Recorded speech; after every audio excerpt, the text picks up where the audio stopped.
Hi, my name is Harrison Thorp, and I'm running as a write-in candidate for House 20, which is Acton, Lebanon, and Shapley.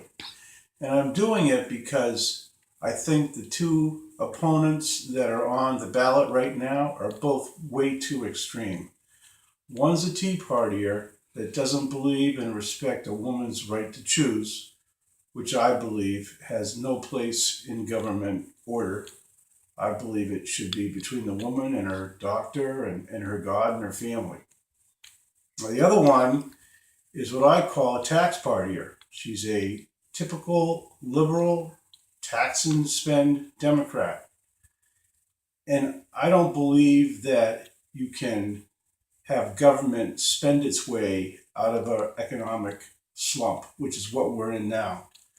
Ever since the failed $1 trillion stimulus program, that did nothing to help our economy. It just made a few friends of Obama's rich. So, what I am is a fiscal conservative and a social moderate. The biggest thing that I want to do is go to Augusta and reform welfare and continue what Governor LePage has started. So, what I want to do is give people on welfare an incentive to get back to work. Now, how do we do that? Well, right now, they're not going to take a $12 or $14 an hour job because they're making more entitlements on welfare than they would with those jobs. So, what I would do is kind of fashioned off what we do with unemployment.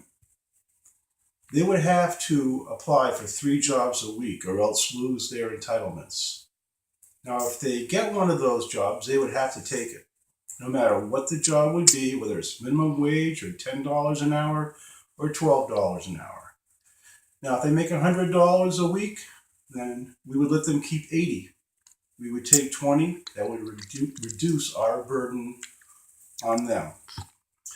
They would keep the $80. That would help them with their style of life, their ability to pay bills, and hopefully give them a taste of what it's like to earn a paycheck and get back on the road with a career. Now, the other problem with welfare the way it is now is that they're not going to take the $12 or $14 an hour jobs because it would reduce their TANF, their food stamps, their heating assistance and housing assistance benefits. So that makes it hard for the small businessman to hire workers. Most small businessmen cannot afford to pay $18, $20 an hour for a job.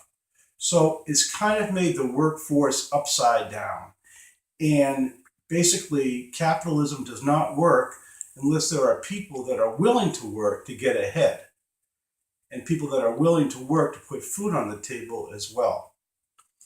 Now, the Democrat in the race wants to raise the minimum wage. That is not the answer. Anytime you raise the minimum wage, it forces the employers to increase the prices to offset the cost of the minimum wage. There's no way they're not going to pass that cost on to us. We're the consumers. We would shoulder the brunt of that burden, and that would hurt the most needy in our society. Another thing about jobs, I feel very strongly that we have a gold mine in our Route 202 corridor from South Lebanon to East Lebanon. Now that's because the Route 202 corridor in Lebanon is only about 3.5 miles to the Spalding, which is a divided highway. And this is what corporations and factories need to be profitable. They have to have access to divided highways for transportation. Not only that, but it's only 3.5 miles to a rail spur behind Market Basket, which would further reduce their transportation costs. And by making it an enterprise zone, which the state would do to give aid to lure small, mid-sized, clean factories into the area with good $14, $16, $18 an hour jobs, much like they did with the TIF district in Rochester, New Hampshire, which is where they have the saffron plant and the Albany International Composites plant. So we need enterprise zone like that on the Route 202 corridor. That will be the economic engine for this area of Acton, Lebanon, and Shapley. I also feel very strongly that we have to continue with tax cuts. Governor LePage enacted the largest tax cut in Maine history in his first term, and it brought a great deal of revenue into the state.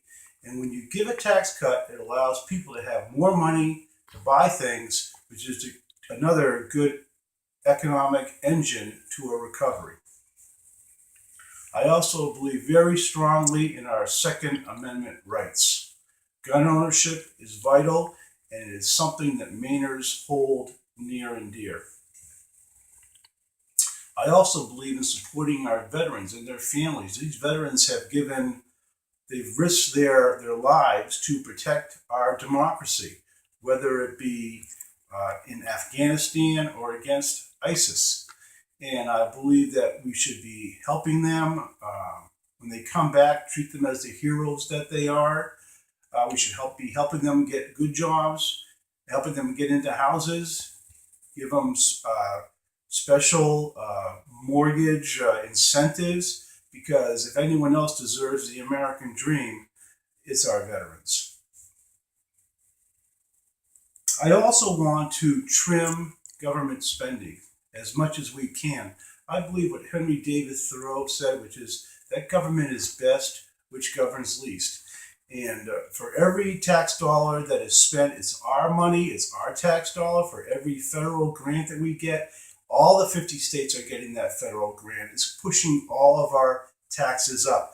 So when the Democrat in the race wants to increase the number of able-bodied Mainers getting Maine care by 60 or 70,000, that's ridiculous. She says it'll be done by federal dollars, but the federal debt right now is around $1 trillion and going up millions every single day. So don't tell me you're going to pay it with federal dollars when we're $1 trillion in debt, and we're going to be sacrificing our children, our grandchildren, our great-grandchildren's future so they can ensure 60,000 able-bodied Mainers. It just does not make sense. I don't care what kind of math you use. Speaking of math, education is a bad place for our federal government to be. Every time they get into it, whether it's No Child Left Behind or Common Core, we end up dumbing down our schools and giving up our right to educate our children to this monolithic federal government. So I'm against Common Core. I am, however, for right to work, which would mean you don't have to be in the union to work in a union shop. We need full-time, good-paying jobs.